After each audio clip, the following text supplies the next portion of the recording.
Assalamualaikum warahmatullahi wabarakatuh. Alhamdulillah wassalatu wassalamu ala Rasulillah la haula wala quwata illa billah. Di sini saya akan menerangkan tentang penilaian pendidikan PAI yang mencakup di dalamnya pengertian, konsep, dasar, fungsi, sasaran, tujuan, dan prinsip.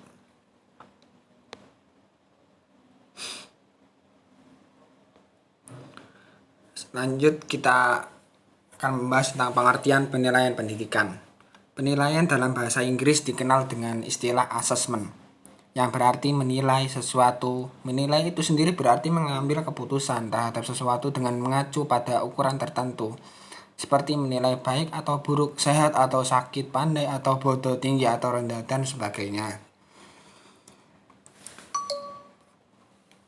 Menurut Endang Purwanti, secara umum asesmen dapat diartikan sebagai proses untuk mendapat informasi dalam bentuk apapun yang dapat digunakan untuk dasar pengambilan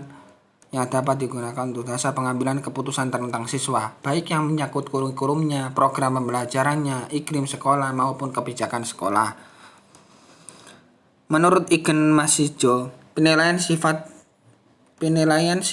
suatu objek adalah suatu kegiatan membandingkan hasil pengukuran sifat atau suatu objek dengan suatu acuan yang relevan sedemikian rupa sehingga diperoleh kuantitas suatu objek yang bersifat kualitatif. Ahmad Sudrajat memberikan pendapat bahwa asesmen adalah penerapan berbagai cara dan penggunaan berbagai alat penilaian untuk memperoleh informasi tentang sejauh mana hasil belajar peserta didik atau ketercapaian kompetensi peserta didik.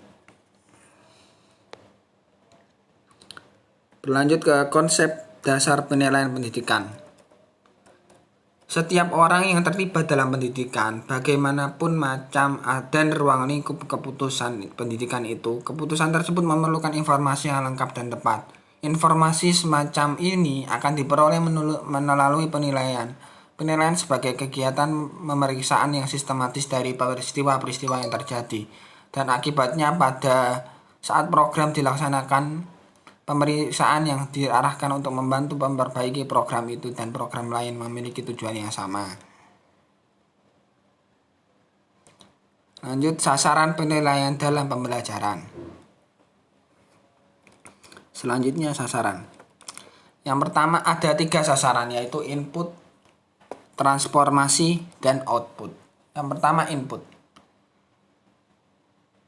Sasarannya yaitu kemampuan, aspek yang bersifat rohani, setidaknya mencakup 4 hal. Yang pertama yaitu kemampuan. Seorang siswa akan mengikuti program dalam memasuki sekolah. Guru akan melihat kemampuan siswa. Alat ukur yang digunakan untuk mengukur kemampuan ini disebut tes kemampuan. Selanjutnya, yang kedua, kepribadian. Kepribadian adalah sesuatu yang biasa terdapat di setiap diri manusia. Yang ketiga, sikap. Sikap juga termasuk dalam bagian dari tingkah laku yang dimiliki manusia. Namun ada hal yang lebih menonjol dari sikap yang sangat dibutuhkan dalam sebuah pergaulan agar dapat mendapatkan informasi dari pergaulannya. Yang keempat, intelijensi. Tes intelijensi atau sering dikenal dengan intelligence anestesi, namun sebenarnya IQ itu bukanlah intelijensi. IQ berbeda dengan intelijensi karena IQ hanyalah angka yang memberi petunjuk mengenai tinggi rendahnya intelijensi seseorang.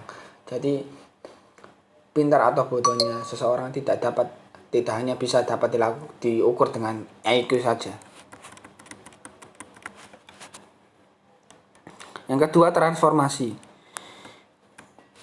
Untuk transformasi yang menjadi objek penilaian antara lain yaitu kurikulum. Yang kedua, metode dan cara penilaian. Yang ketiga, sarana pendidikan, media. Yang keempat, sistem administrasi. Dan yang kelima, guru dan personal lainnya. Selanjutnya, output. Output sendiri yaitu penilaian terhadap lulusan suatu sekolah di kurikulum untuk mengetahui seberapa jauh tingkat pencapaian peserta belajar mereka selama mengikuti program. Alat yang digunakan untuk mengukur pencapaian ini disebut tes pencapaian. Tujuan penilaian pendidikan. Yang pertama, yaitu mendeskripsikan kecakapan belajar para siswa, sehingga dapat diketahui kelebihan dan kekurangannya. Yang kedua, mengetahui keberhasilan proses pendidikan dan pengajaran di sekolah, yakni seberapa jauh keefektifan dalam mengubah tingkah laku para siswa ke arah tujuan pendidikan yang diharapkan. Yang ketiga, yaitu menentukan tindak lanjut hasil penilaian, yakni melakukan perbaikan dan penyempurnaan dalam hal program pendidikan. Yang keempat, memberikan pertanggungjawaban atau accountability dari pihak sekolah kepada pihak-pihak yang bersangkutan seperti siswa itu sendiri dan juga wali muridnya. Fungsi penilaian pendidikan. Ada 4 fungsi. Ada banyak sih fungsi, tapi saya sebutkan 4 dulu. Fungsi selektif. Fungsi selektif merupakan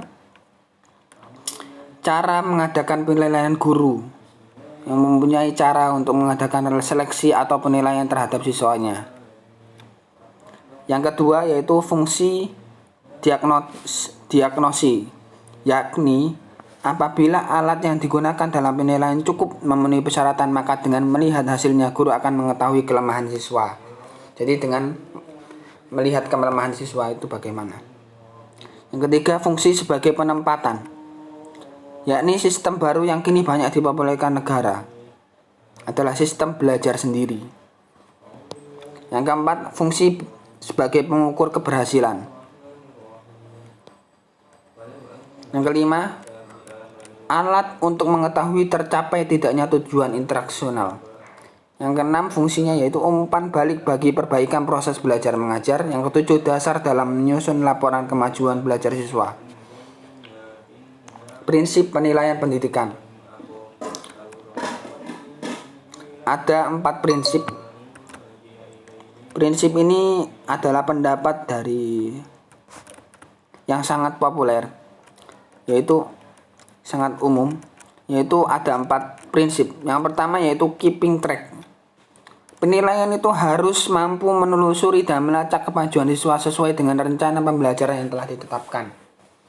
Jadi guru yang telah menetapkan prinsip penilaiannya yaitu dengan cara menelusuri. Yang kedua, checking up. Harus mampu mengecek ketercapaian peserta didik dalam proses pembelajaran. Yang ketiga, finding out. Harus mampu menemukan, mencari, serta mendeteksi kesalahan dan penyebab yang terjadi kelemahan dalam proses pembelajaran. Yang terakhir yaitu summing up. Harus mampu menyimpulkan atau memberikan rata-rata. Memberikan dari hasil keseluruhannya harus dapat disimpulkan anak ini tercapai atau tidak apa yang telah kita sampaikan. Kompetensinya itu sudah tercapai atau belum. Ini keempat prinsip yang secara umum digunakan dalam penilaian pendidikan. Demikian yang dapat saya sampaikan, mudah-mudahan bermanfaat. Apabila saya ada salah kata, saya mohon maaf. Dan juga bagi teman-teman yang ada yang mau didiskusikan, silahkan, saya persilahkan. Wallahul muwaffiq ila aqwamit thoriq. Wassalamualaikum warahmatullahi wabarakatuh.